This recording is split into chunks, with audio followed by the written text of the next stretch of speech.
It's the Fellowship of the Geek Show, a weekly podcast about comics, the comic book industry, and other geek pop culture. Music courtesy of Manny the Martyr. And now, on with the show!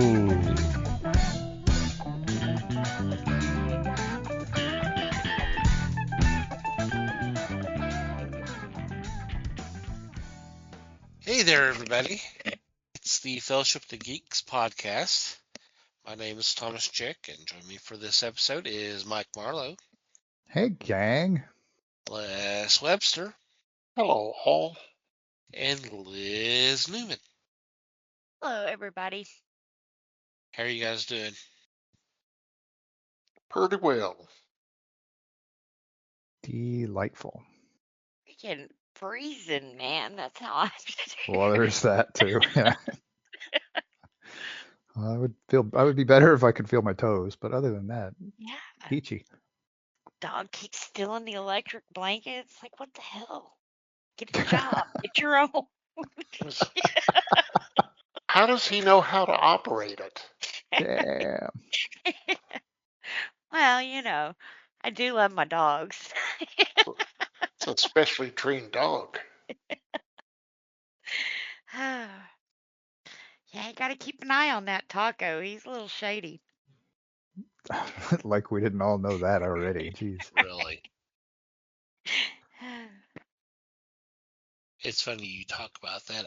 I've seen some of those shorts on YouTube that it's parrots and there's police officers talking to them, and the parrots respond to them, and it's just funny.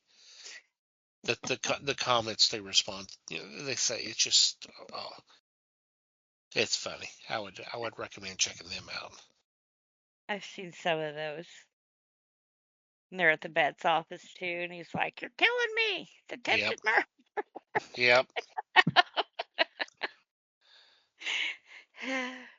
You know, Sean's dad used to raise birds and sell them, and he had some interesting ones.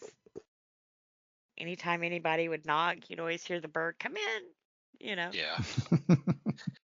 Well, there's one I just watched before we started recording, or before we got on to talk and all that. They were in the kitchen, and you're seeing one person cleaning the counter, and got the spray bottle, and and then start wiping, and then the camera moves over, and there's another person who's holding the bird, and the bird's going. Yeah. Sounds just like it. Yep. So, I told Brandon I was going to get a bird. I said, but you know, they say that if you buy a bird, that you got to plan for this bird, not just for your lifetime, because it's going to probably outlive you. You know, you need to find a person to take over it. So I told Brandon, I said, I think I'm going to make you the beneficiary for the bird. And he's like, no, don't do that. It's like, yeah, I'm going to find one that'll sound just like me, and I'm going to teach it like all this useless supernatural bullshit. I said, that way when I'm dead and gone, you still have someone, remember that time? Gibson. Yeah. Shut your pie hole, idiot. Wow. Now be careful, because if you do that, one of us will go over there and teach it to go, hey Siri, play Baby Shark. Hey, I'd be dead at that point. So. I'm just going to say one thing about all of this. You should be nicer to Brandon. Just keep in mind, he's going to put you in a nursing home someday. Right. That's why he's getting the bird. Maybe sooner rather than later if you keep this shit up. No shit. I keep telling him you guys are going to miss me when I'm gone. Not if he had the bird. No. You're going to give your brother or your son the bird? Good Yeah, give him a gosh. bird. And he's a bee. I like the birds and the bees, right? They go together. Wow. Ouch. Now we know what level the jokes are going to be at tonight. Is Yeah, that a joke? more like D than not B or F. I don't know. Hmm. F as in. With that said, what's been going on in your corner of the galaxy? Oh man. Sorry, can't underdo that there. Yeah. Mm. It seemed like a great segue, so hey, what the hell? She finally gets to try to top herself in one of these things instead of leaving me to do it all the time. And then I'm like, damn, I didn't even do anything. I had kids all weekend. Oh man. Although I was supposed to tell you guys this. LeAnn, she's 6, for you guys who don't know. But that's who I refer to as the baby. The baby is 6. Well, she got good grades in school and got a, pretty good report from the teacher and everything else. So they were doing like extra special treats and everything else. And she went to the movies. So she comes here and she's telling me about this movie and everything else. But, I've told her about our podcast. And she says, "Don't you guys talk about movies on your podcast?" And I said, "Yeah, we do. We just got through with the whole month of talking about movies and stuff." And she says, "Well, you can tell them about this one." Uh-oh. Oh So no. she went and saw what was it? K-pop Demon Hunter, but it was a sing along. And it's like, oh, okay. I don't know a lot about K-pop. That one's kind of out of my wheelhouse because I think it's a Netflix thing. I'm Yeah, more K-pop versed Demon in you. Hunters is a Netflix thing. Yeah. And I think they just had the movie come out, so now this was the sing along. And so I told her, I said, wow, I said, did you know the songs? And she says, yeah, I knew all the songs. It was a long time to sit in the seat to watch all that. And make sure you get a big popcorn because it's a long movie. So that was K-pop Demon Hunter from a 6-year-old. That's her first film review right there. But it was good. 2 thumbs up. But I thought that was so cute. Well, you'll have to tell them this. That's pretty good. I'm not watching it, but that's pretty good. No, Right. I say that. I've heard good things about it, honestly. I Like I said, I haven't seen a lot. I've seen parts and pieces, from like shorts or something she showed me or something like that. Um, I don't know, it's anime. I'm not Right. really into anime. And at first Right. when I heard this K-pop thing, it was like, isn't that like a boy band in Korea or something? That's pretty much what I thought when I first heard Oh, it. oh Yeah. no. K-pop is a whole phenomenon. It's not just a boy band. It's not a boy band. It's Yeah. an entire industry. Ah, okay. Yeah, see, I was thinking it was like one band. Oh So, no. No, no, no. yeah. So, yeah, I'm not versed on anime or K-pop. Don't come for me. But I'm not. Um, I guess the oldest I go back is maybe Inuyasha, and that was like the only anime I really got into. And that's only because it was the only thing on at midnight on Adult Swim. I mean, it was good. Don't get me wrong. Kids got into it. We got the video games, all that kind of stuff. But then they started branching out to like Yu-Gi-Oh and Pokemon. I Isn't Pokemon considered anime? Kinda. But yeah. I don't know. And then he really got into it with like One Piece and Death Note. And it was like, nah, I'll go back to my dog boy over here. A little less complicated. But even with comics, I couldn't get into the anime because the way it was read, and that's too much for my brain. Yeah. Not that I'm Manga. dumb, Yeah. but or Yeah. manga. Yeah, it's hard to read and yeah, just It's not my different. thing. Yep. Yeah. and they've done a couple of Batmans in that style, and I didn't really care for those either. So I just don't think it's for me. But that was a pretty good movie review. I mean, it's Mm, not Jim Zub's mom's type of review, but it's up there. yeah, she covered the points. Get you something good to eat, good seat, plan to Right? stay for a while. She covered the seat, covered the popcorn, Yep, covered the songs. yep. I mean, She knew that's all all the you need, words. Yep. right? I mean, I don't really do a lot of social media anymore, but that's one thing I do miss is reading his posts about his mom doing a review of a movie. Those were fun to Yeah, read. those are pretty good. Yeah. I had to tell Phil about that one you posted in Discord where Jared Leotto was like, "Oh yeah, there's only been 4 Jokers. Fuck me." And that guy was like, "Yeah." Yeah, Yeah, fuck you. I laughed pretty hard when I read that. Like, man, perfect.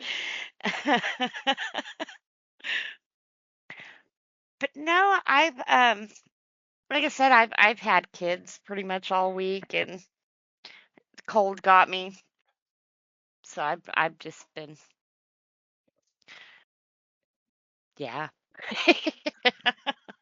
I don't have a lot. That's okay. Yeah, I think the cold's getting us all. yeah, Yep.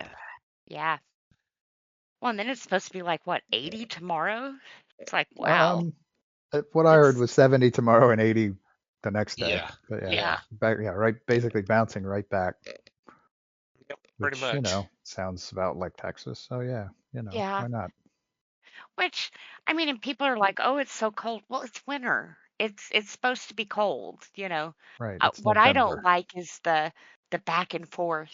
You know, if we're gonna get cold, let's get cold and stay there so I can get used to that. But Liz, you've lived here how long? Come on. A day or two. That's not how this works. no, it's not. I We mean, don't and have seasons. I, I, I respect the fact that you're griping about it, and that's okay. We're Yep. all gonna gripe about it at some point. It's fine. Mm.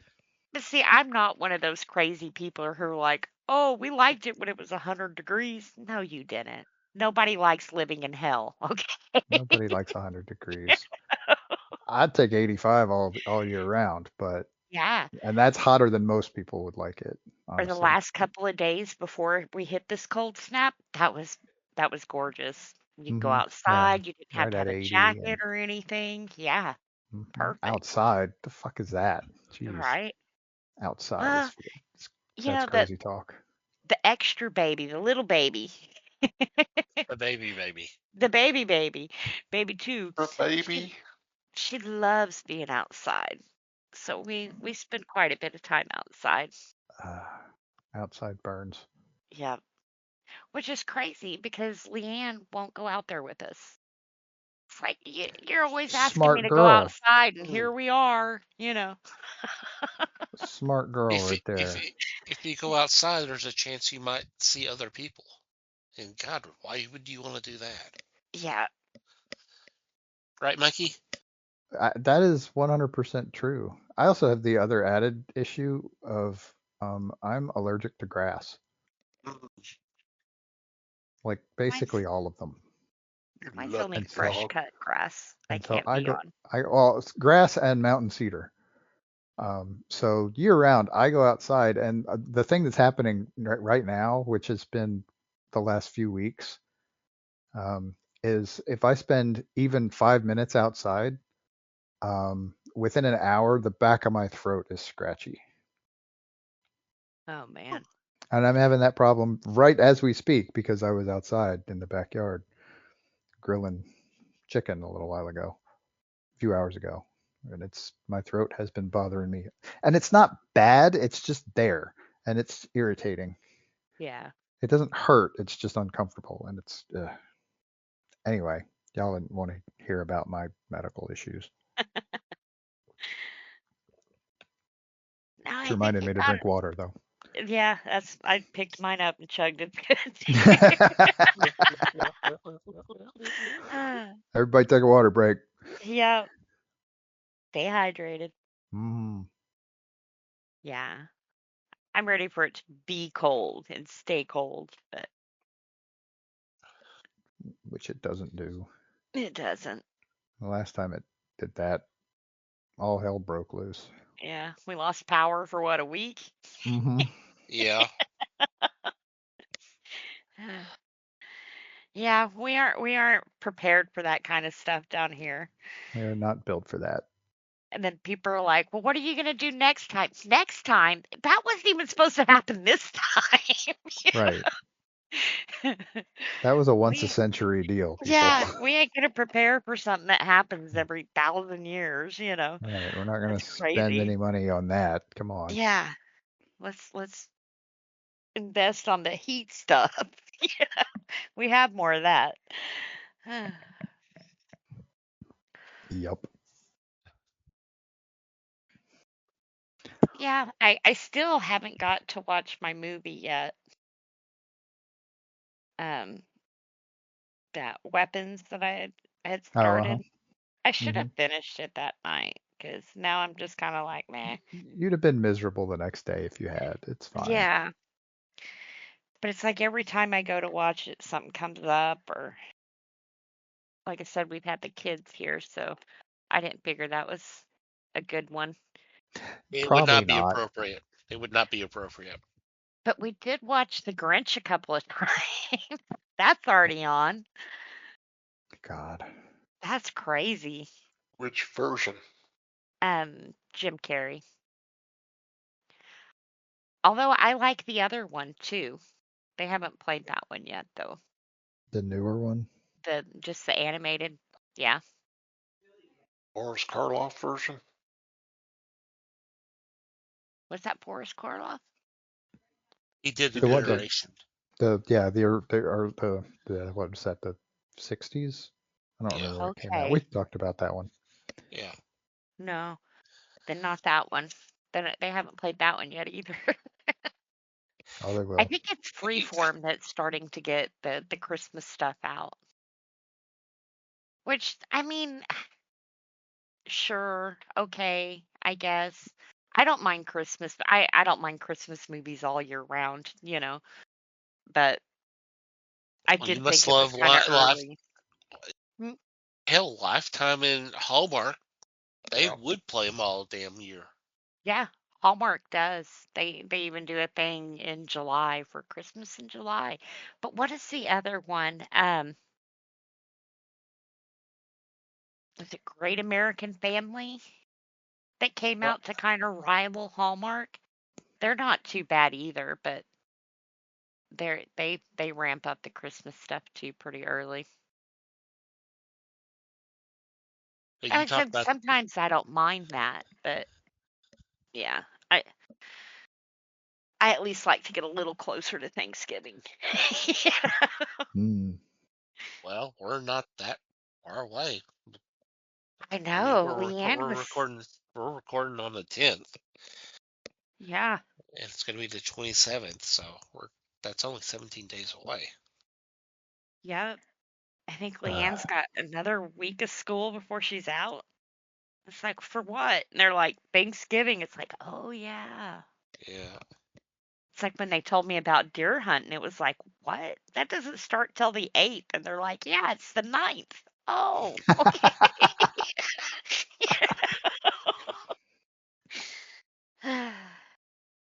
It's Calendars are hard. yeah. Well, it's been a weird year. It has. Been a Yeah. weird decade. Yeah, it has. You talk about Jim Carrey's The Grinch. I don't know if y'all saw this. I happened to catch it. I don't know if it was late last night or early this morning. I saw pictures. Saturday, I think Saturday night was the Rock and Roll Hall of Fame induction ceremony and all that. Oh yeah. Mhm. There was pictures at at the opening when Jim Carrey and the They were actress who both played weird. Cindy Lou Who, Uh-huh. they got back. They met up again Reunited. they were reunited. That was Hmm. Yep, kind of cool to see that. Yeah. that was. He was there inducting Soundgarden, Yeah. and she was there with her band. I Ah. always forget that that was her. I used to watch her in Gossip Girl, and she just like disappeared, and it was weird because she was had a pretty big part on there and everything, you know. And then someone's like, "Yeah, she left to do music." Music, what? But I guess it's paid off for her because she's still doing it, you know. But I always forget that she was Cindy Lou. I always think of oh, the other cute little blonde girl. Is it That Dakota doesn't. Fanning? They did all the kids stuff. Maybe. Yeah. There've been so many Fannings at this point, it's hard to tell. Yeah, one of them. Just one of them. That's the trick, is that there's 3 or 4 of them, and Or you one of can't the tell them apart. I Olsons. can't tell them apart. Oh, don't No. even get started on those Olsons. Jeez. Or the Baldwins. So, are they triplets or are they just twins and a sister? The Twins and a Olsons, sister. twins and a Yeah. sister. Okay. Because yeah, they all look the same. Well, that sometimes happens with sisters. Ooh. Yeah. They sometimes look the True. same. And then speaking of Christmas movies, if you're a coffee drinker, Scooter's Coffee is doing all the elf stuff. So all of Ah, their cups say, "Bye, buddy. I hope you find your dad." that's fun. Yep. I mean, I haven't got to try any of them, but they look cute. If I did sugar, I would definitely try them. Yeah, you gotta be careful with them coffee places. There's not just coffee in those things a lot of time. Yeah. Well, even their sugar-free one, I found out only one of the syrups is sugar-free, but one of the other ones they put in there isn't. So it's Oh, like, that's not right. yeah. So why would you do that? That's a dietary explosion waiting to happen. Yeah. And it's like a little bitty asterisk with, the little bitty fine print at the very, very bottom of the page that tells you some of the ingredients still have sugar. Oh, Mm. not sugar-free then. Well, hopefully the diabetics can read that because damn. Yeah. Well, and my thing too, I think even on Cokes and things, when they say sugar-free, then it shouldn't be artificial sugar either then. Kind of like tea. If you want sugar in it, put your own damn sugar in it. Find what you drink and put your own thing in it. But I guess that really wouldn't be popular. No, not at all. But on some things, when they say sugar, I hate that it automatically comes with an artificial sweetener in it. It's like, no, that's Mm. not what I wanted at all.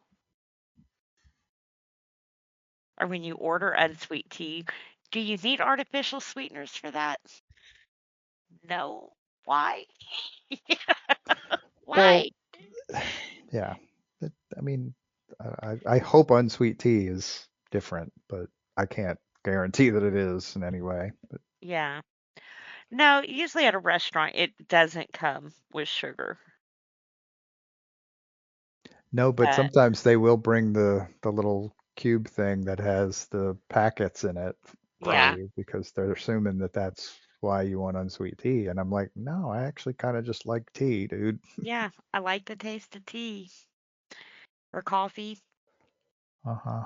which is weird. A year ago, I would have been like, oh no, that's dirt water. So they said it's been a strange year. Sweet, delicious dirt water. It's dirt water. Yeah. It's weird the things you thought you would miss, you know? Mm. No, I guess that's what I'm hoping to get done this weekend. Maybe tomorrow. I'm going to spend tomorrow in bed.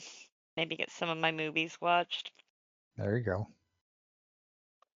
I'm behind on Grey's Anatomy too. Although they's getting a little preachy. I don't like that. I don't blame you. Yeah. You have a lot of experience with that. Yeah. Well, I don't know. I think there's some things like when you sit down to watch TV, I just want to watch TV. I don't want a life lesson or ethics class or you know what I'm saying? I just want to watch TV. Don't make me think right now. But a lot of shows have gotten that way. They want to teach you something and it's like I don't. For one, I'm 50. Can't If teach I an want old to dog new learn, tricks. if I want to learn something, I'll watch a damn documentary. I mean, come Right. on. I'll flip over to PBS, you know. But yeah, so some of it's just kind of, it's sad because then it's not too entertaining anymore. It's, documentary or something. Right. But I yeah, mean, the fact that most of TV is cop shows and doctor shows at this point. I mean, they're both.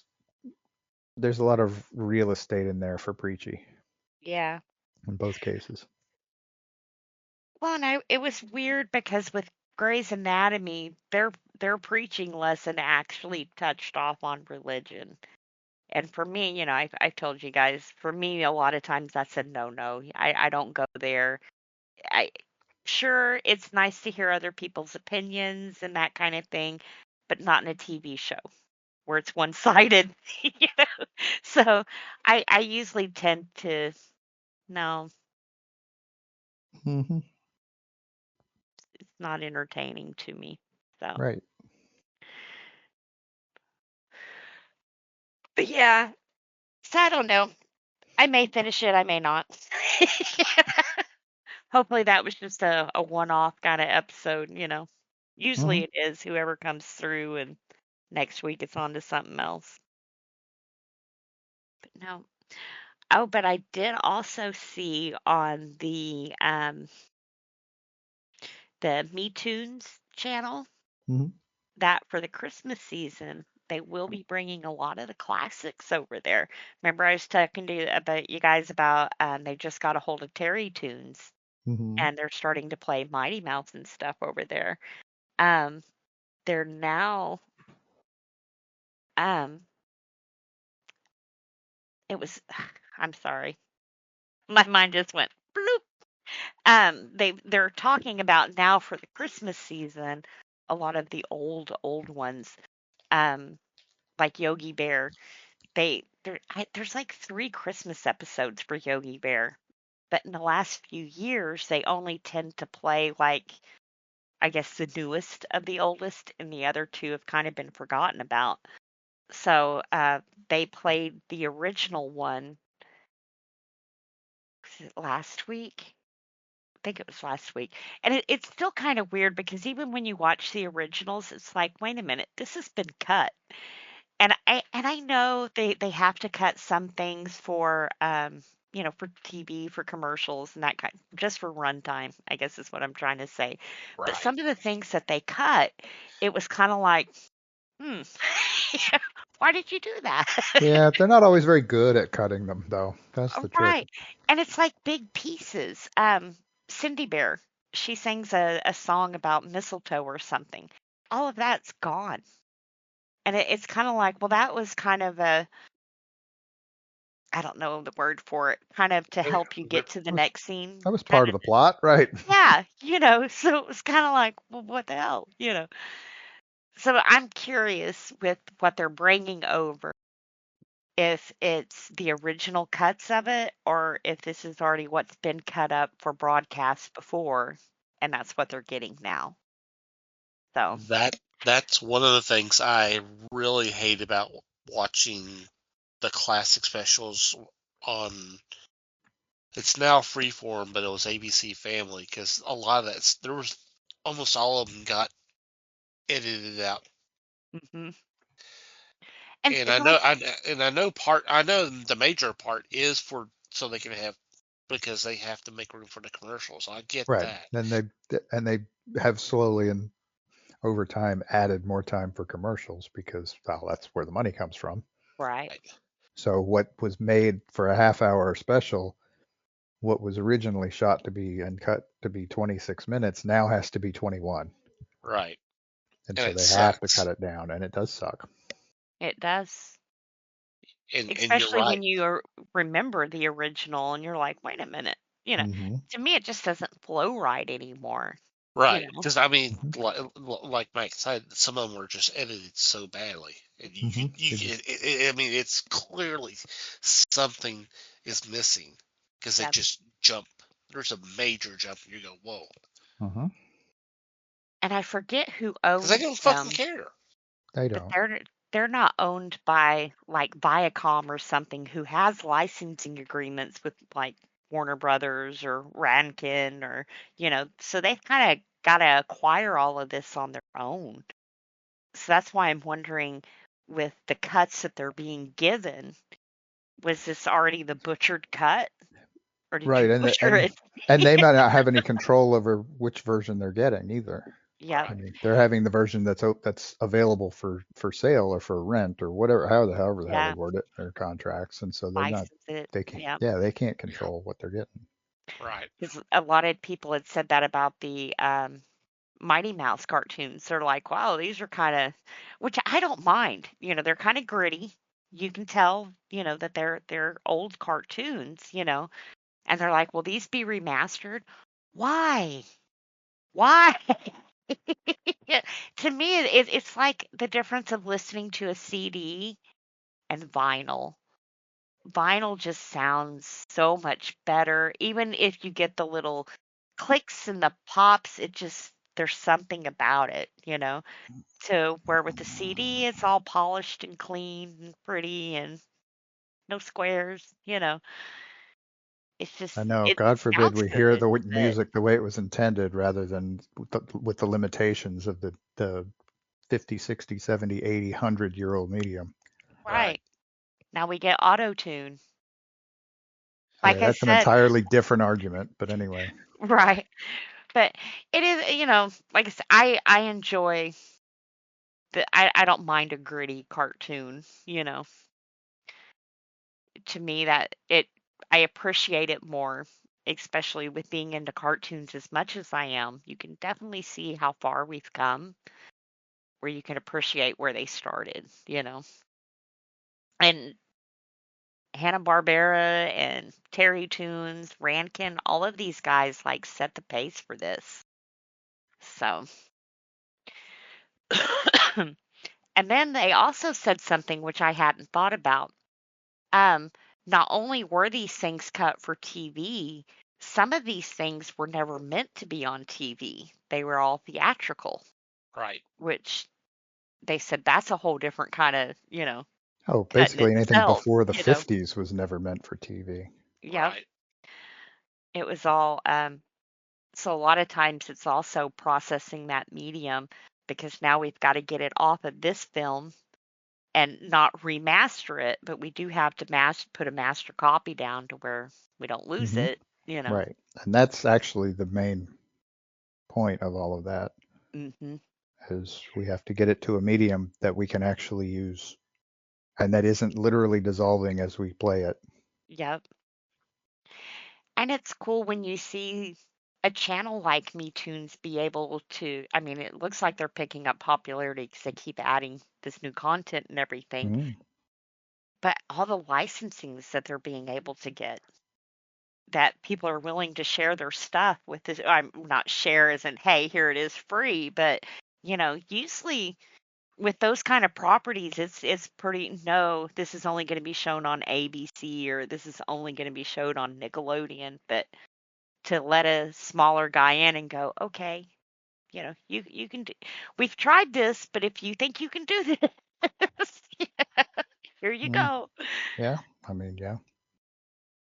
But I also saw that if you don't have the cable channel, they have also joined with, what is the name of that streaming service? Friendly TV. And Oh, cool.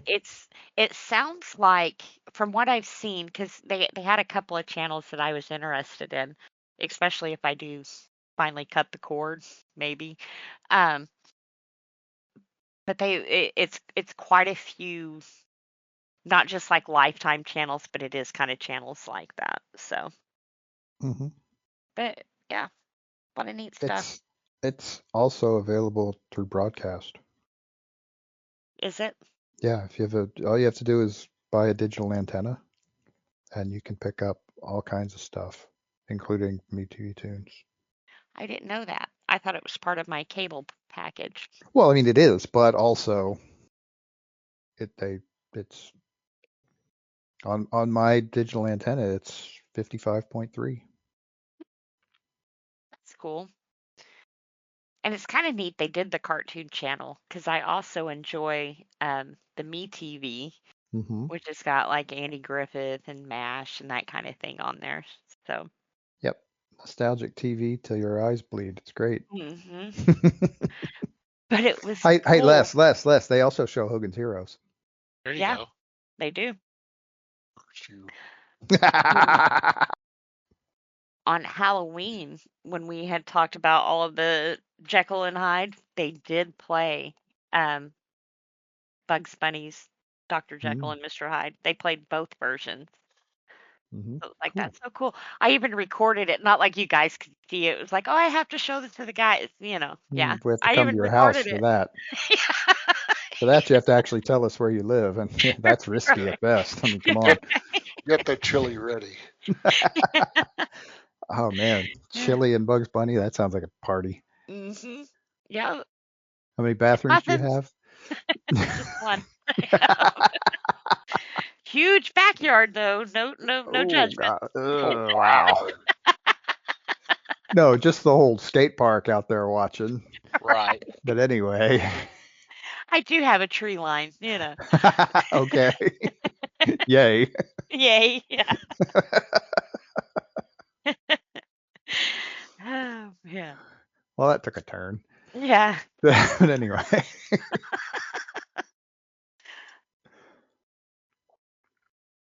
Yeah, Even that's the all I. even the even the movement.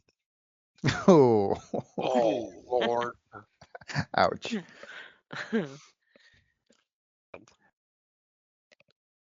alrighty. Sorry about that, Liz. Go ahead. No, I'm good. That's all I had. Okay. Oh yeah, she's been done for half an hour. What the hell? Yeah, I've been babbling and babbling. Y'all just let me go on, man. We do for a while. I mean, we'll cut you off when it gets too bad. But, it's all good. But yeah, I'll go. Um, so I watched what I think, and I need to sit down with that that YouTube video and make sure. But I think this is the last one of those vampire movies that I hadn't seen. Um, I watched the movie called Count Dracula. It is from 1970. And it's one of those. And it stars Christopher Lee, among others, and I'll get to that in a second. But this is a movie that, because I saw it and it had Christopher Lee on the cover, and I'm like, okay, I have no idea what this is, and I for some reason never got around to watching it.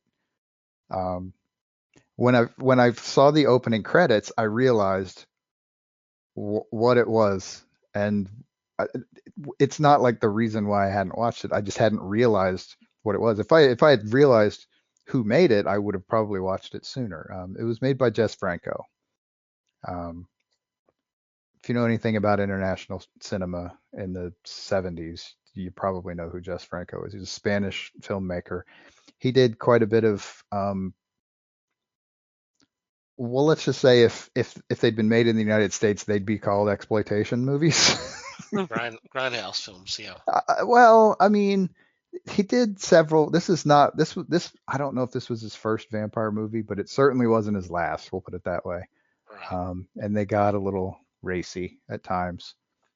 He did one that was loosely based on Carmilla, and he did another one that was basically a showcase of his girlfriend at the time, who was really hot, by the way. But anyway, she was also Who is naked this a lot in that zombie? movie. No. No, well, I mean, don't think for a second that Rob Zombie was the first person to do that. I'm just saying. Right. Yeah. It's actually kind of easy. Mm-hmm. But okay, so this movie, like I said, 1970, it's Christopher Lee as Dracula. We have Herbert Lom as Van Helsing, and we have Klaus Kinski as Renfield. And this movie is actually touted and at the time they were selling it as the most accurate version adaptation of film of Stoker's novel. Um, I mean, whether that's true or not I mean, it's probably a little closer, but I mean, I also don't think that's necessarily all that important. Um, Generally speaking, it's pretty good. It's not great. It's not as good as you'd hope with those three in it. I mean, there are other people in it too, and reasonably good actors. I mean, and surprisingly, the thing that surprised me, no nudity at all in this movie. I was really expecting something to happen. I was expecting when the brides showed up, I'm like, okay, they're going to be naked or something. Nope, nothing at all. You could show this on Freeform. Hmm. Um, and so yeah, so it wasn't as good as I had kind of hoped it would be, given the cast. Um, it wasn't bad, but it wasn't great. Um, and it's like I said, I mean, straight down the line, what you expect. I wouldn't call it a straight remake of the 31, but it's not that far off. Um, I was a little disappointed at how little Christopher Lee had to do for this role. I was also a little disappointed. I mean, it's not that they're not in the movie, it's just that they're not doing much when they are. And so it was a little disappointing in that there wasn't, I mean, it's not an action flick by any stretch of the imagination. I mean, at best I'd call it a drama. It's hardly even a horror movie, other than it literally having Count Dracula in the title. But I mean, if you're a Christopher Lee fan, watch it. If you like Herbert Lom, watch it. I guess if you like Klaus Kinski, watch it. I mean, of the three, he's probably my least favorite, but that's not saying much. Um, it's mildly entertaining, but it's not like a rollicking. It's not like a creepy horror movie or anything. It's pretty tame in that regard, but it's eminently watchable. And I watched it on Tubi. Cool. And it's kind of funny because at that point you would think Christopher Lee would be tired of doing Dracula. You would, and I wonder how they sold it to him. I didn't. Because I'm he not had sure. he had at that point he'd done it at least 5 or 6 times at least. Right, by 70, yeah, at Yeah. least 5 times. And oddly, um, as the Hammer films go on, and you go to the next one and the next one, he actually appears less and less in them as it goes. So it may not have seemed like a big deal to do this one because, I mean, one, he's not in it that much, despite being the main villain, which is a little odd. And it's his he doesn't really get to act all that much. So it probably didn't seem like a struggle I mean, if he was tired of the role, this is tame enough that it wouldn't have bothered that much. Yeah. If he wasn't tired of the role, then I imagine it was little more than a chicken nugget in terms of an entire, as opposed to an entire meal. But whatever. Um, Well, I mean, if it wasn't that, if there wasn't much of a heart, it'd probably just, hey, this is a quick paycheck while I do other things, and right. We want to use your only commit basically use myself. your likeness to Yeah, sell this as a Dracula movie, which I and mean, in a name, and so for about a week or two, if that, being on set, and hey, I move on to do something else. right. And maybe he actually wanted to work with Jess Franco. Who knows? But Yeah, that's I true. mean, at this point, he hadn't done some of the racier stuff that came a little later. But um, I mean, he was known at that point, I believe. Yeah, And so, I mean, didn't hurt anything really. He yeah, had big hopes. He had wanted to. He apparently Franco had tried to get Vincent Price for this and couldn't, and only managed to get Herbert Lom kind of late in the game. So the other kind of notable thing is that Herbert Lom and Christopher Lee do not appear in any scenes together, uh, which kind of sucks. Dracula and Van Helsing. Yeah. If I remember right, near the end, there's one scene where I think it's cut to make it look like they're talking to each other, but I can easily see where they weren't, yeah. There sort of were thing. one shot where they were both in the scene. Yeah. Yeah. Um, the channel that did that list, they came out with one here. I mean, they put out quite a few lists, but there was one just within the last week or two that I watched that was like talk about a list of Grindhouse films, and Franco's name's on there quite a bit. And maybe Grindhouse is not the right term, but they mentioned about the whole fact of the nudity that's been used, that he used in those Hmm. films. But his name's in there a lot. I mean, it's a list of 13, and God, I don't know. I didn't count. There's at least 4 or 5. Hmm. I mean, it's a good part. That's the dominant name on that list. Yeah. So He was known for it for sure. I'll have to go back and look at that list. But I mean, there were some interesting titles that I thought I would check out. Hmm. So Yeah, I've seen a few of his movies, and I mean, it's not that they're bad. It's just it, his, and it's been a while since I've watched any of his stuff really, other than this. Um, he tends to have, I mean, pacing in European movies is different than it is in American movies. right, Things tend to move a lot more slowly, and I mean, what you would think would be an action movie turns out to not be, and a little bit more of a it, slow burn. yeah, and I mean, and that's if you're lucky. I mean, sometimes Yeah, it's just slow, but I mean, you get that here too. You get movies that don't really hit the mark sometimes. Um, but yeah, so yeah, yeah, not 100% sure where I was going with that, but it's a different sensibility for sure. Which is why I think it's hard to label them as exploitation or whatever, because that was, I don't want to say it was exclusively an American concept, but it was primarily an American. It was, I mean, when you think of exploitation movies, you're thinking of American movies. Um, and the deal is that there was some of that going on in Europe too, but it wasn't yeah, a thing like it was here. It didn't get made into a big deal right. because it was less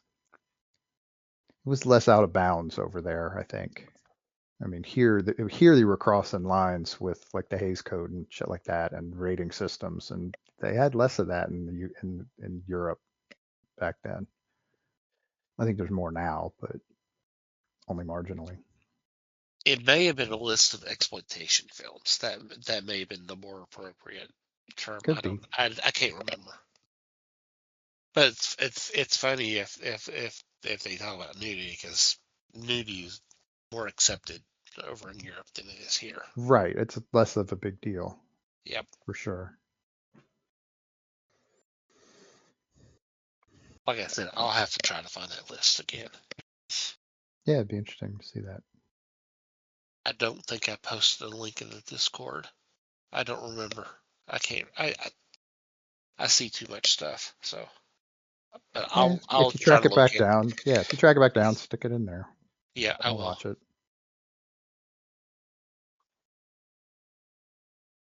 That's what I got. Okay. Les. Well, I went to Tubi also, and I got on a zombie kick. Ooh. Ta-da. I watched one called Four Milfs versus Zombies. It was not the best, but it was funny to watch because you could see where the people were making fun of themselves, but you could also tell they had a good time doing it. I was kind of impressed with their thought process. And I watched that and kind of went, oh, gee. I also watched a movie called The Minis, Minis, which is a sports movie about a group of dwarfs that want to enter a basketball tournament. There are only four of them, so they're looking for another person. Who do you think they find? Kareem Abdul-Jabbar. That's where I went. No, close, but how about um, Dennis Rodman? Okay, so I was off on the time frame. That's all. Cool. It's horrible. He's like, no, it was not cool. Sounds like it would be a short film. Good one. Hmm. They had things that kind of took you by surprise. Actually, that they had a script was one of them. Nobody expected a script. About it, Monster yeah. 3. Say you can probably check this out on Tubi. And good luck. do so at your own risk, right? Really? Yeah, exactly. So that was essentially my time.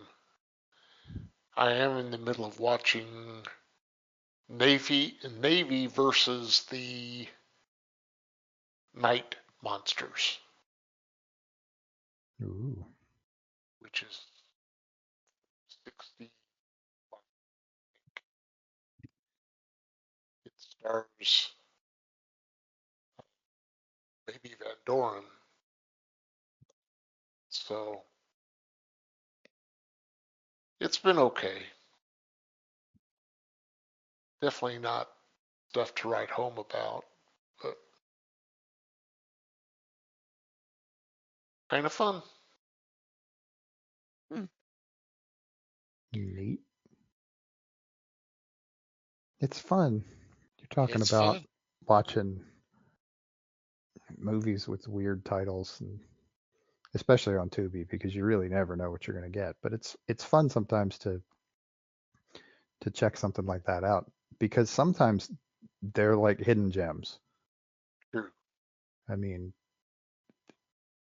uh, the the the freshest example in my mind was What was it called? Sorority Babes at the Slime Oh, Bolorama. yeah. Linnea Quigley and yeah. Right. I mean, just a whole bunch of the old Scream Queens. I mean, and it was honestly the original was back then, really. Um, and it just sounds like this insanely weird movie, and you go into it with incredibly low expectations, and it's actually entertaining. Yeah.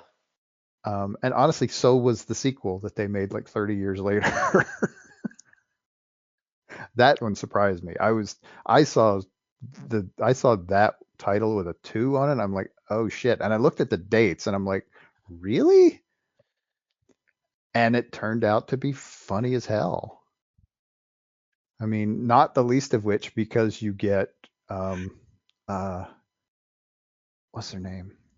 Uh Brink Stevens and Michelle Bauer both appear in the sequel. And the way they are, and I'm not even going to spoil it. It's hilarious. Um, watch it just for them. I mean, the rest of it's good too, but those two in the sequel are just it's just funny. The situation, the way they appear, it's just funny. Um, and the deal is where I'm going with this is you don't know until you just sit down and start watching the thing. No matter how crazy the title sounds, no matter how stupid the description is, sometimes you just got to start the movie and see if it really is as bad as it sounds because sometimes it is and sometimes it's not. True. Okay, is it my turn? Yeah. Okay, all right. I just want to make sure I didn't want to interrupt you. No. Uh, not, not a lot on my end. For some strange reason, I'm still doing the body cams, although it's really starting to irritate me. So I'm like, I gotta break this. The deal is you got to find something else. Yeah, no, I know. I'm trying. I really am. Uh, there's one of them I watched. I didn't get too far into it, but I mean, it made me. The way it started made me chuckle, but I'm like, okay, this is going to be the highlight of the video, so it's really going to go downhill from there. It was I mean, it starts with a cop. It's in a store, and he's walking up to this lady who's heading out, and he goes, "Hi there," and she immediately says, "I don't have anything." You go, "Oh boy,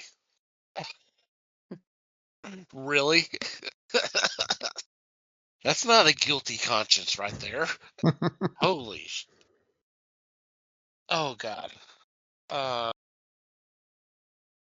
what are some of the highlights that I watched? Dude stealing money from the safe of his place he works. It's a restaurant, and he goes, "Well, I have this injury on my arm, and I was trying to get salve from this cabinet." And they're like, "No, That's not a first aid kit, dude. that's not a first aid kit." And the thing is I mean, there's video. And then he finally admits that, hey, yeah, I took $40. No, you didn't take $40. It was $426. But it's just like this dude was a complete idiot.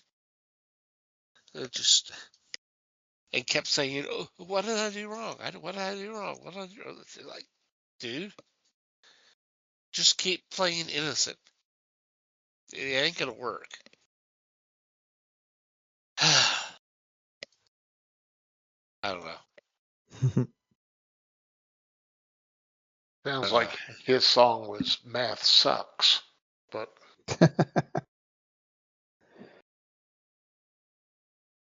I swear, some of this,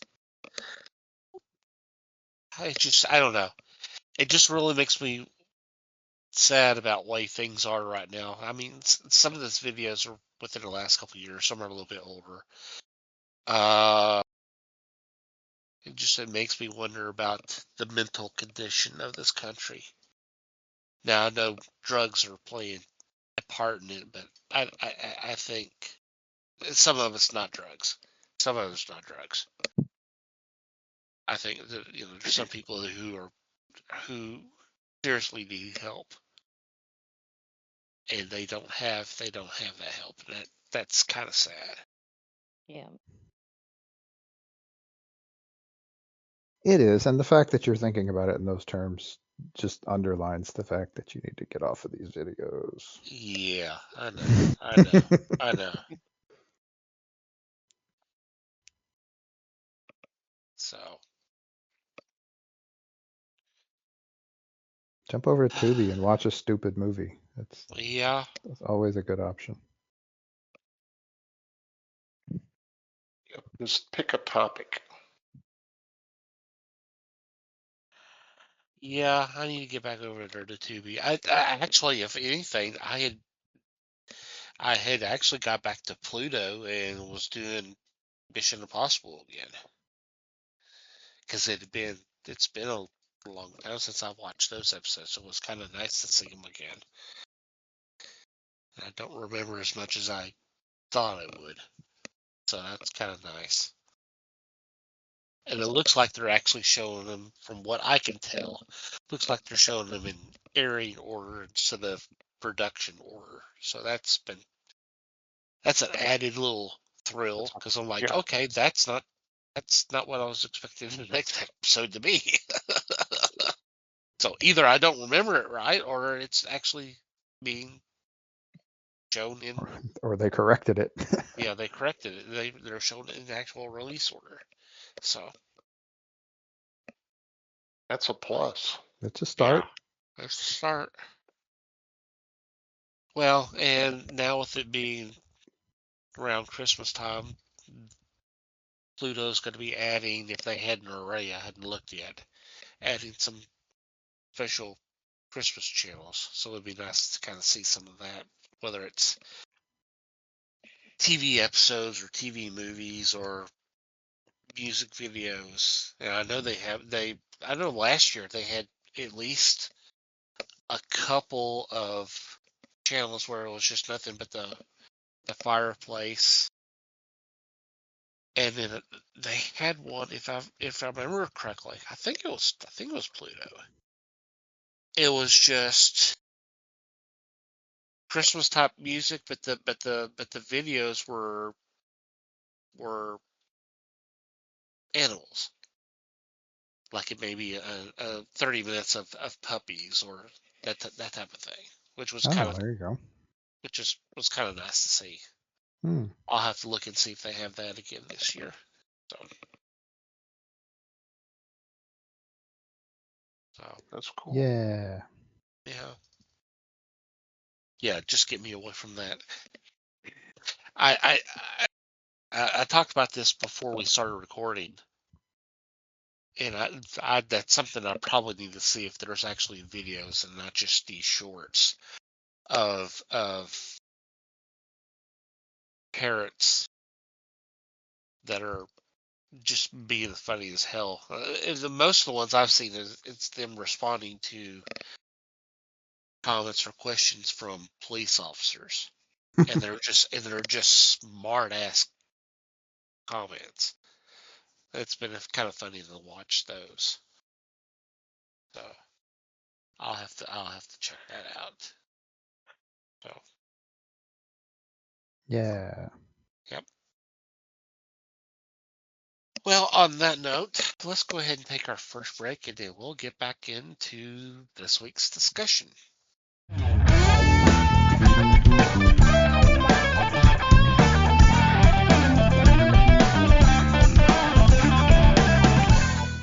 Welcome back.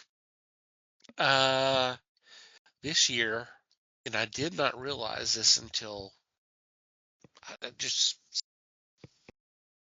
within the last couple of months or so, that this year marks the 105th anniversary of the birth of Ray Harryhausen, the wizard of stop motion animation.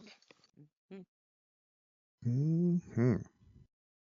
So I figure, as much as we love his films, we got to take this opportunity to talk about him and devote an episode to this. So, well, first of all, what was the first film? What was the first Harryhausen film you saw? Do you remember? Mm, The first one I remember is Clash of the Titans, oddly. Yeah, yeah. I Um, say I know that one was my favorite that it's he did. possible that I had seen pieces of one of the earlier ones before that, but that's the one that stuck. Yeah. That was the first one that I watched all of that I Yeah. saw. Hmm. That one was pretty awesome. Yep. I think the first one for me was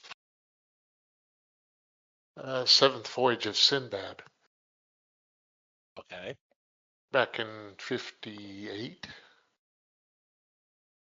think I've seen the Sinbad ones too, because it reminded me a lot of Clash of the Titans. Some of the fight scenes they had in those. Yeah. Uh-huh. Uh-huh. Yeah. And I know I've seen fight. I mean, I've certainly seen all the fight scenes from them, just in various, honestly, just from clips in like documentaries and other places. But Yeah. And I didn't know until I started researching for this that he's also been in one of my favorite Christmas movies. They said that he did the voice for a polar bear in Elf. hmm he Cool. did bit appearances in several movies. He did. That was the one that I was kind of like, huh. Seemed like they found like little clever ways to put him in things. hmm the one I thought was coolest probably was he made an appearance in the 1998 Mighty Joe Young, Hmm. which is cool because he was, I mean, that was one of his first, one of the first movies he worked on was the 1949 version. Yeah. So that's a nice touch. Nice Mhm. little, nice little nod. Yep. Definitely. Was he in the Eddie Murphy movie? He Uh, was. He was in Beverly Hills Beverly Cop Hills Cop. 3. Hmm. He did a brief appearance. I think that one he was. Uh, did they say a bar patron? Yeah, that's what this yeah, list says. He was in a bar. with two other guys, if I recall. A writer and someone else. Yeah. I can't remember where I saw that though. But yeah, I mean, talk about a trailblazer. Yeah. He I mean, was a technical assistant on uh, Mighty Joe Young original first movies. The others that he had were extraordinary to begin with. I don't know that I've not seen any of his stuff. Of course, when I was young, very young, I thought Three Worlds of Gulliver was amazing. For him to be having the character be all three versions in that movie,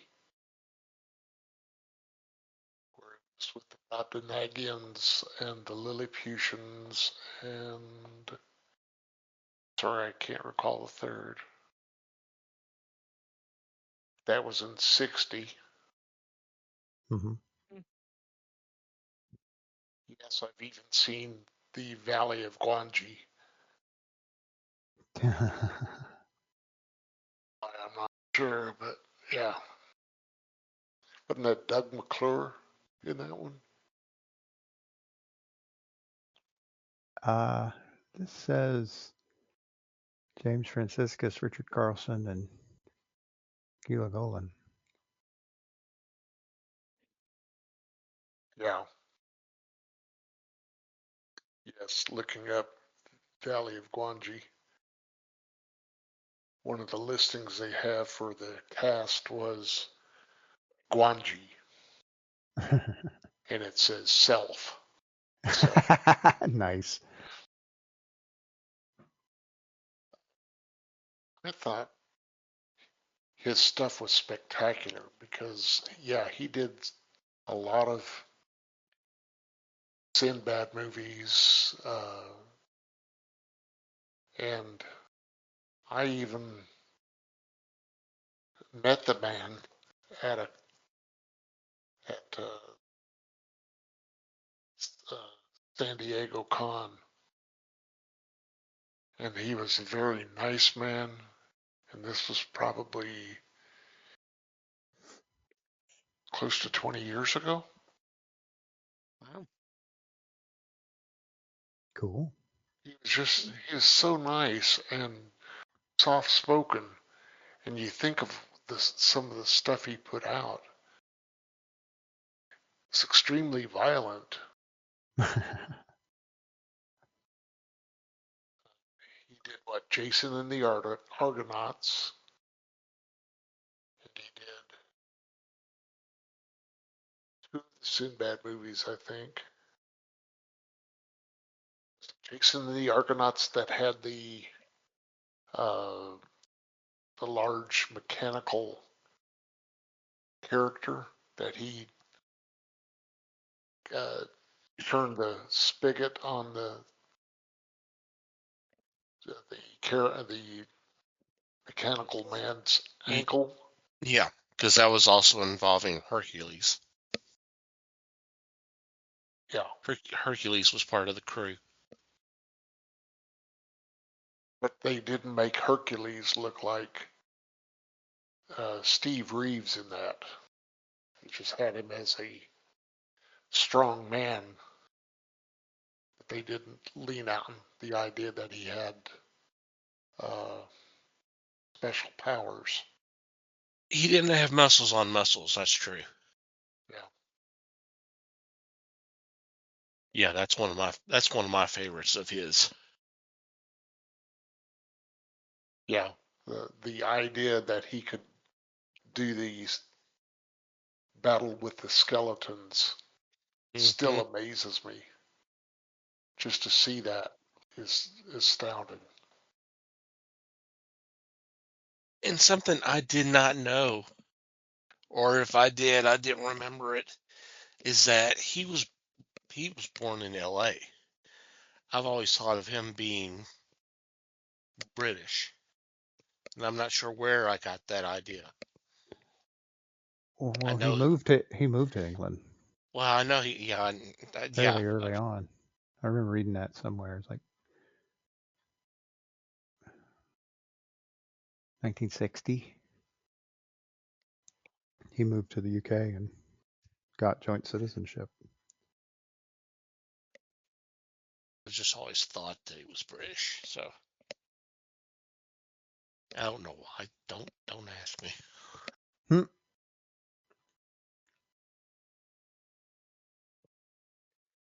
And it's amazing how a lot of those excuse me, um, stop motion special effects still hold up incredibly well. Yes, they do. But you think about it, and all of the work he's done, I've got to say it's timeless. It's something that definitely fit the script, and as a result, had rave reviews. Right. He was able to do stuff that basically Hollywood couldn't do before. I mean, you take like Earth versus the Flying Saucers. I mean, all of the Flying Saucers, that was, I mean, there were flying saucer movies before that, but his just looked better, you know? I Mhm. mean, it looked more, I mean, to say it looked realistic sounds crazy when you think about what we're thinking about talking about flying saucers. Okay, yes, but it did actually look viable. They just looked so much better than the ones that had been done before. They looked so much better than a hubcap on a fishing line Right. Yeah. that Well, it just made a huge impact. I mean, and you get to the all the way up to the Jason and the Argonauts with the skeletons. I mean, it sounds, I'm sure it's one of those things that it sounds simple when you're thinking about it, but now especially. But back then, man, you didn't you didn't have all the stuff we have now. You couldn't do it in CGI. There wasn't any. And Right. honestly, just drawing them on the cells looks terrible too. I mean, unless you're very, I mean, there are people who can do that, but they are few and far between. And I mean, he did his best for with what he had to make the skeletons look realistic. Again, back to that word. He's taking all these fantastic concepts and grounding them in reality somehow and blazing the trail with that. I mean, it took a while for stuff to start looking better than he could do, just because it took other people years to catch up to him. He was that far ahead of his time. Hmm. well, he was on the coattails of uh, Willis O'Brien, who did King Kong, and I'm talking the '30s version. Sure, sure. Yeah, I think I just want to think that it's uh, Willis O'Brien. Willis O'Brien. Yes, Willis O'Brien. I just had to scrounge through to find his name. But yeah, he was the guy who did basically it was oil paintings was where it started. And they made it come to life. Yeah,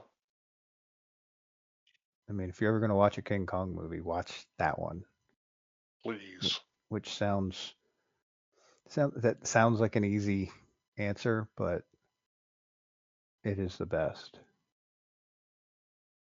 It is the best version of that story. What's wrong Yeah. with the 1976 version? It was made. That's what's wrong with it. Yeah, that's about it.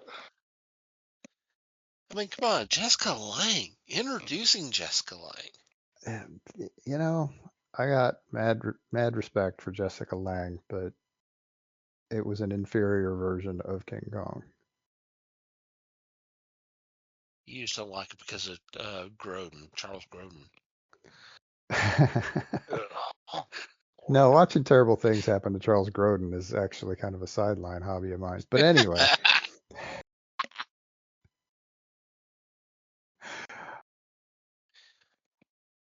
That's like saying uh, we were introduced to Bo Derek in Orca the Killer Whale in '77. That was a dumb movie too. Bo Derek made a lot of dumb movies, though. She made a couple of good ones, but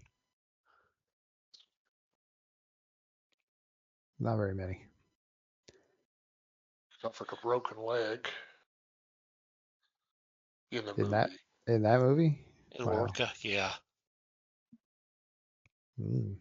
Richard Wonder what Harris, Charlotte wonder Rampling. I wonder what movie that was ripping off. It was before Jaws. Was it? I think Jaws was in. Jaws was 75. Oh, is it? Yeah. Yeah. I think Okay. Orca's. I think Orca later. might have been in production to some extent, but I Yeah. bet it got rushed out to capitalize. No, Hollywood wouldn't do that. Oh no. Shit, they did that for 20 years. Because this one also had Will Sampson in it. Gave you juicy fruit.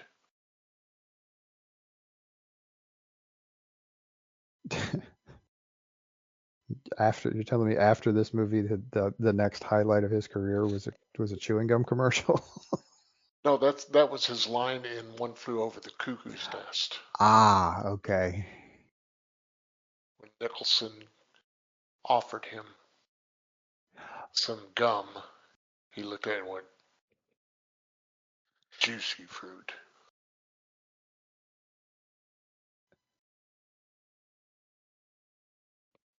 Now that you mention it, I remember that scene.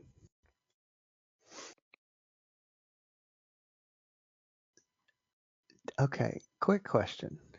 Okay. Did we watch First Men in the Moon for the show, or did I watch that on my own? 64 version? Yeah. I I don't don't. recall. I don't remember. I must have watched it on my own then, because I think you may have. it was one that I didn't watch it because of Ray Harryhausen, but it was one of those where I was like,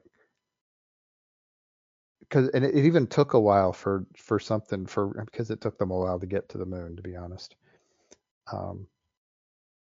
But as soon as I saw some of the creatures, I'm like, oh, this is Harryhausen. It was like instant. I just knew.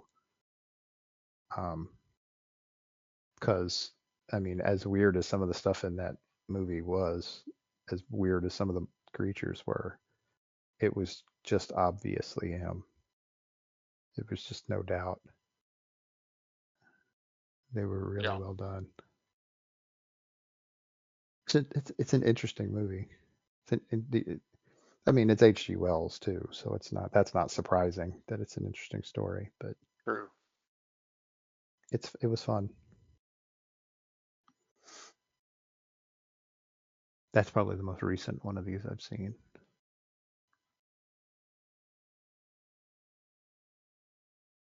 If I may ask, what are your favorite Harryhausen movies?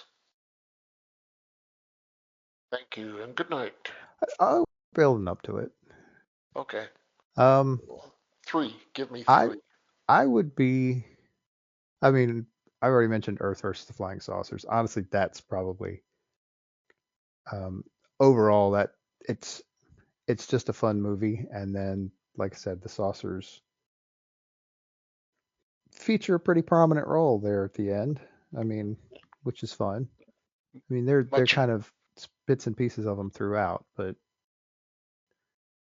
they much better show. than the flying saucers in Plan 9. Oh, That's for totally. sure. But talk about your hubcaps with a fishing line, but yeah. I mean, it's fun. We're talking about vampire movies earlier. I mean, seeing bats on fishing lines is not any better. Um, but yeah, that's a fun one. And I mean, obviously, Clash of the Titans has. I, I honestly, I should go back and rewatch that movie because I it's been so long. I mean, I was a kid when I saw it, and I don't remember how good it was.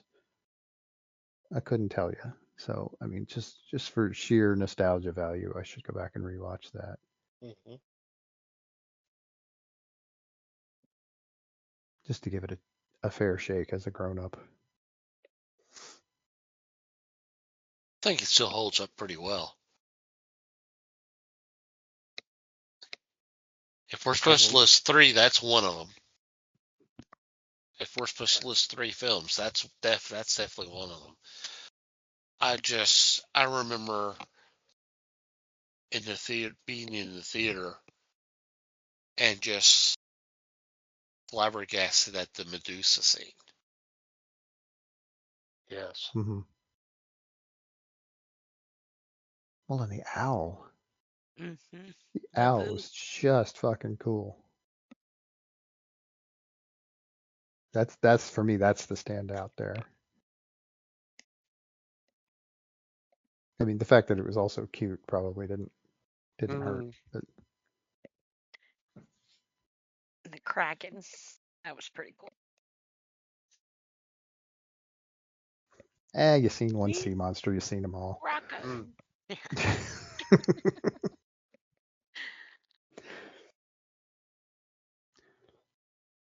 What else do you have, Thomas?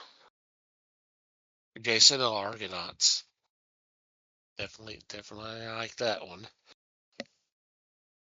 I mean, Honor Blackman, come on. True. Third one's probably Cement and Eye of the Tiger. Okay. Is that the Maybe. one with? Was that the one with Tom Baker?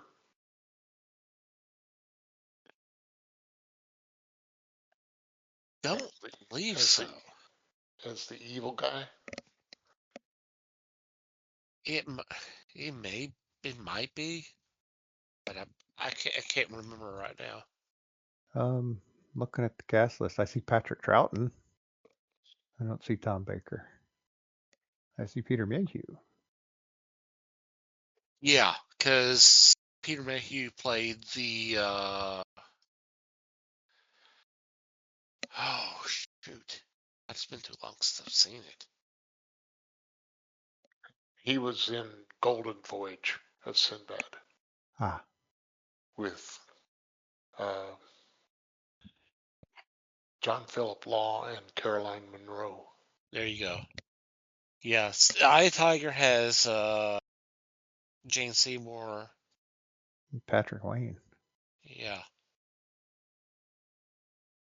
And you talk about Troughton. He was the blind guy who was being tortured by the harpies. Yeah. If I'm remembering right. I think you're right. Liz, do you have 3? No. I like the ones they've mentioned, though. You agree with previous statements? Is that what I you're agree saying? with previous statements. Yeah. That's across my mind, too. It did mine too. So I make it unanimous. Inside jokes for the win, folks. Woo! My 3 My are favorite one, though, is Clash of the Titans. I think that was the first one I saw of his, too. What's your 3 list?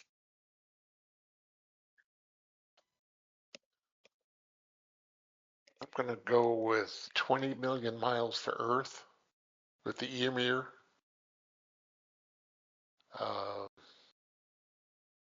Jason and the Argonauts. And maybe Golden Voyage of Sinbad. It's tough to choose one of the Sinbad movies. Yeah. You almost feel like you have to, right?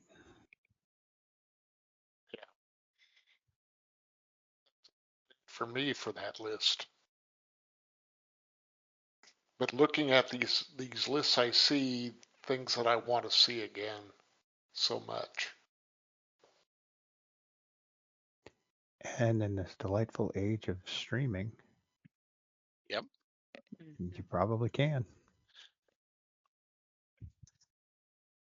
But I will say this, take a look at Mighty Joe Young original and the last version, and you can see the difference big time, just in the way the actors were reacting to items. Yeah, it can be 40 fun version, to do that from a technical standpoint. yeah, 1940 version was with Terry Moore and Robert Armstrong. And Armstrong was also in King Kong. Yep, pretty cool. Monkey movies for the win. Mm.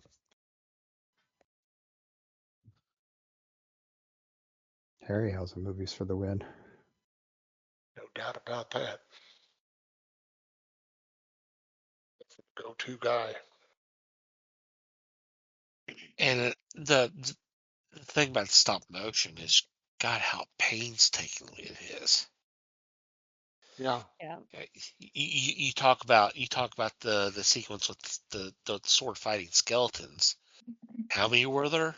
4, 5, 6. See, there So were you 3 And they're all Argonauts. moving. So they're close to 9 or 10. so you take they take a shot, and then they have to move every single one of those just a little bit, and take another shot, and then keep going, and then it looks flawless when you put it all together. Mm-hmm.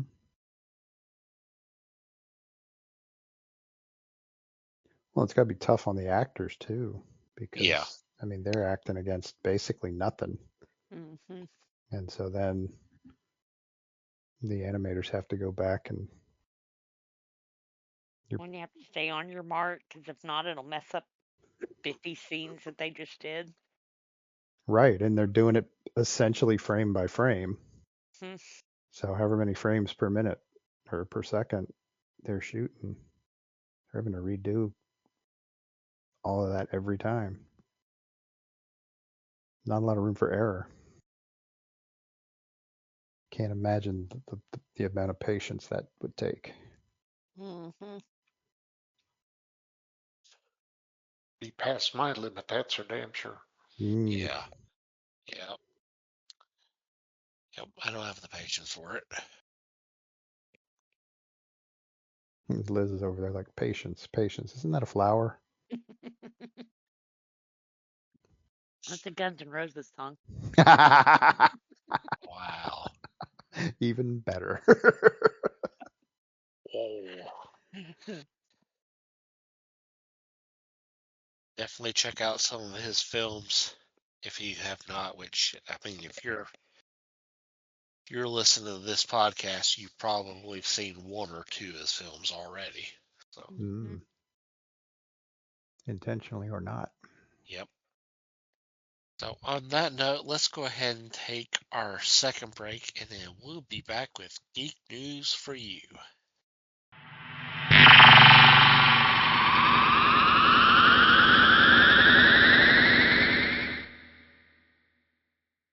And we're back, and it's time for geek news for you. In this segment, we bring a couple of news items to the table for discussion.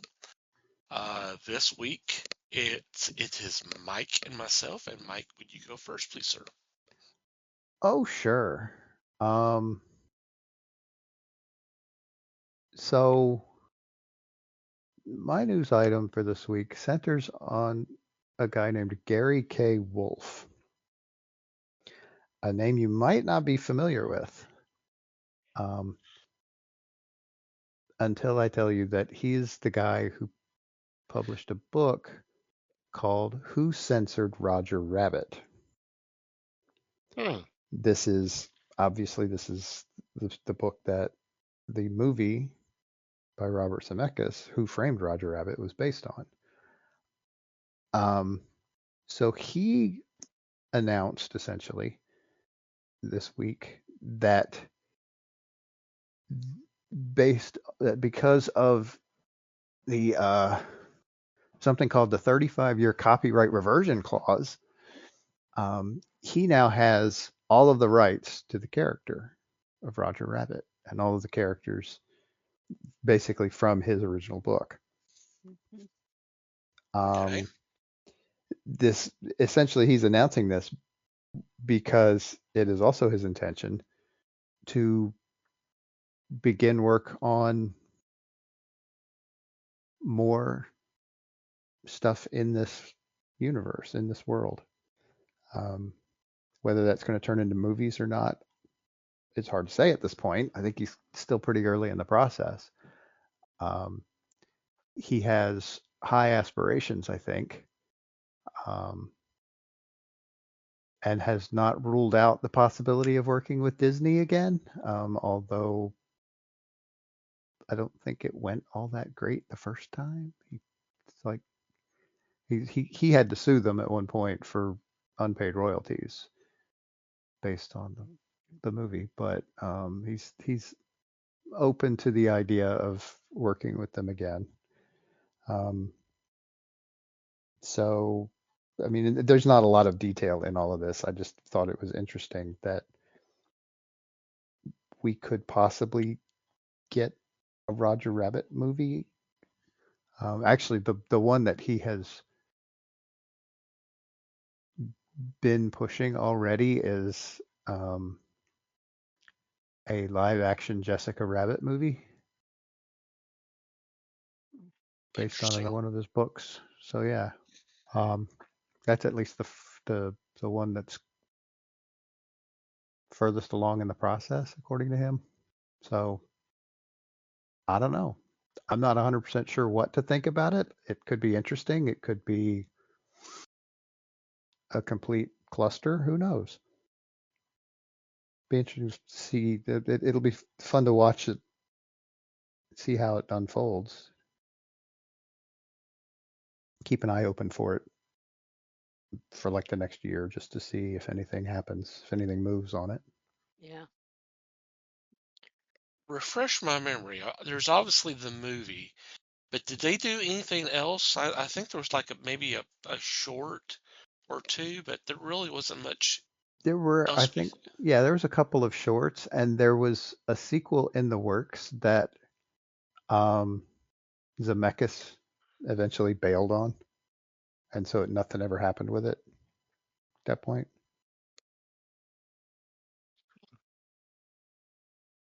I think that's what I'd heard too. It seems funny because how I seem to remember, and maybe my memory is not as good as I'm thinking. The film did well. Yeah. That Yes. they could, but it just seemed like it fizzled out so quickly. And yeah, losing your director hurts things, but I Yeah, don't and know. that was a time period when Robert Zemeckis was kind of a big name. Yeah. I'm sure replacing him was difficult, especially if he was actually the one pushing the whole thing in the first place, which is kind of what this glancingly sounds like, Mhm. was that it was his thing and then he dropped it. And so there basically wasn't anybody else to pick it up. I guess Disney wasn't willing to move forward on it, or Touchstone, or whoever it was that put it out at the time. Okay. Well, Pretty cool. Interesting. I think it should be, it'll be interesting to see if anything happens on this. well, it's funny about your news item because my news item is along the same lines of everything old is new again. Hmm.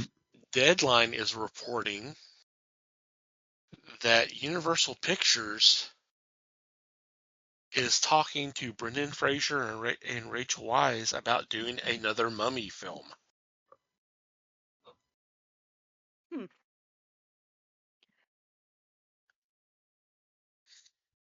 This is from Now a that, script. Go ahead. oh, I was just going to say, now that he's lost weight. I don't know about that, but I it's think he it. had gained weight for a role. I mean, who knows? I don't know Yeah. the guy personally, so I don't know how out of shape he was after Yeah. being out of Hollywood for so long. But oh, Script is by David Cogshell. I'm sure I mispronounced that last name. Who wrote the Family Plan films and The Deliverance, and be directed by Matt Bettinelli Olpen and Tyler Gillette. So this is this, happening. yeah. I mean, well, they're saying that Fraser and Wise are in discussions to come back, but it sounds Okay, like, yeah. But I mean, they already have a script and they already have directors, so they're that far along. interesting. Yeah. Well, I mean, when was the last film? The Like last film that had the 20 two of them years was ago. 2000. Yeah, the last one, The Mummy Returns, was 2001. Yeah, so Now there was another one, but it didn't have Rachel in it. I think Brendan was only in it briefly. Yeah. So, Mummy: The Tomb of the Dragon, 2008. The Mummy: Tomb of the Dragon Emperor.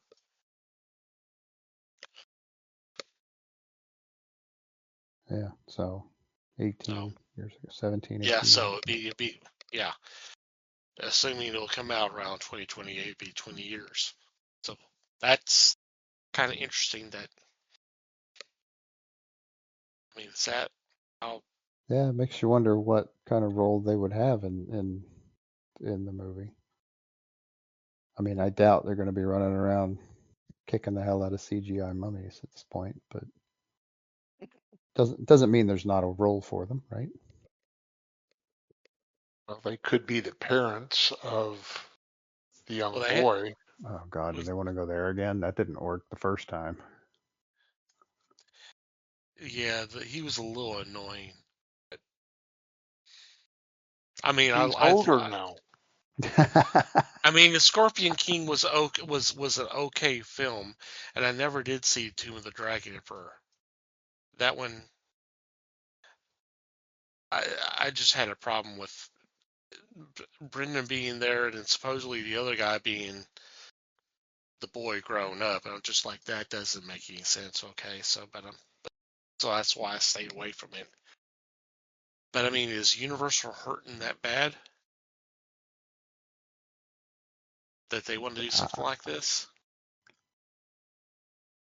I don't know. I mean, I don't. Yeah, I don't. I'm a little I mean, confused in that regard. I mean, I I thought what could the I possible benefit be here? I mean, I thought Brendan and Rachel had a really good chemistry together, but I mean, they could do something else other than the Mummy and try to Right. bank on that chemistry. If that's what they're thinking, I don't know what they're thinking. Right. And banking on that chemistry from 20 years ago, 25 years ago, 25 years ago, yeah, 25 years ago. I mean, You that's know, that's a tough one. I don't know. Seems like a reach. Oh, well, we'll I mean, we'll if they see if this decide to do actually. it, good luck to them. Yeah, yeah. I mean, we'll see if this actually happens. But I mean, we have that much. Right. Mm, I'm skeptical, but I've been Yeah. surprised before. Who knows? Things might through. Hmm Alrighty, any special shout outs or mentions this week? No, not me. No. Nothing here. Okay, we'll move on to our regular shout outs. Want to thank Pop Goes the Culture for allowing us to be part of a great little podcast network. We recommend that you check out the other shows. There will be a link in the show notes where you can do that. Also want to thank the fine men and women of the Pattern family who retweet our links on Twitter. Definitely check them out. The best way to do that is just to do a search, #PatternFamily, and just scroll through and knock yourselves out checking them out. Want to thank Manny the Martyr for supplying music to the podcast.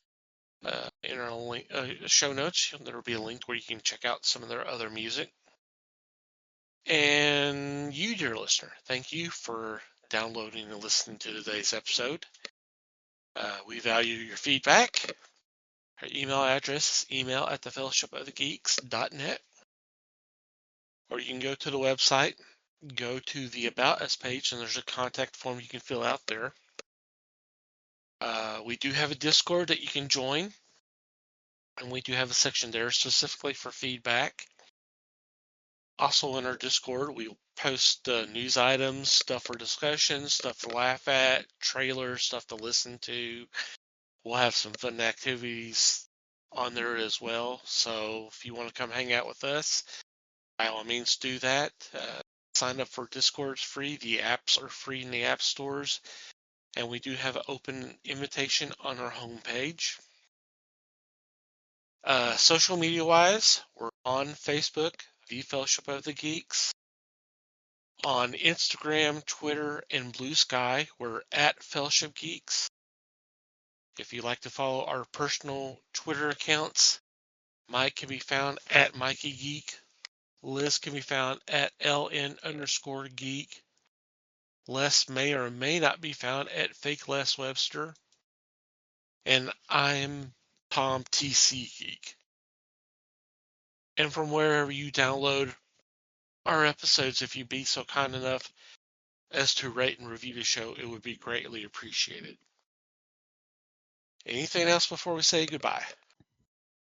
Just thanks, everybody. Thanks, everybody. Appreciate you listening. Thanks for listening, everyone. We appreciate the support as always. Until next time, geek on, our friends.